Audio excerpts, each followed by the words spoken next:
পুরাতন মালদা শহরে হকার্সদের নিয়ে বিশেষ বৈঠক করল পুরাতন মালদা পৌরসভা কর্তৃপক্ষ। বুধবার বিকেলে পুরসভার সভাকক্ষে এই বৈঠক অনুষ্ঠিত হয়। এই বৈঠকের আলোচনার মূল বিষয়বস্তু ছিল পুরাতন মালদা পৌরসভার বিভিন্ন এলাকায় হকার্সদের পেটের তাগিদে ফুটপাতের ওপরে ব্যবসা করে আসছেন, কিন্তু হকার্স উচ্ছেদ অভিযান চালানোর পর হকার্সরা দুশ্চিন্তার মধ্যে পড়েছেন। যদি হকার্সের ফুটপাত থেকে উচ্ছেদ করে দেওয়া হয় তবে কোথায় যাবে তারা।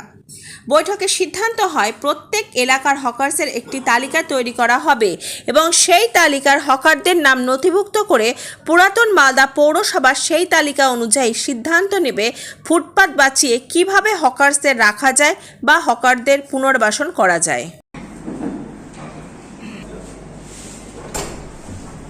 এই খবরটি প্রস্তুত করছেন জগদম্বা জ্যোতিষ কেন্দ্র, বিবেকানন্দ স্কুলের পাশে, মালদা এবং city driving school, Ramakrishna mission road, Malda.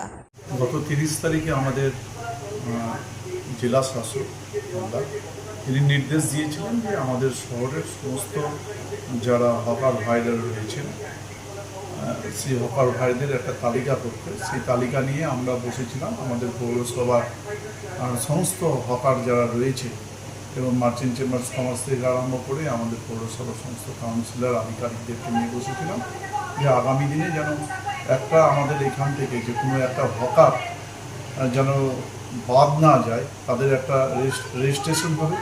সেই রেজিস্ট্রেশন অনুযায়ী তারা আগামী দিনে এখানটায় ব্যবসা করতে হবে।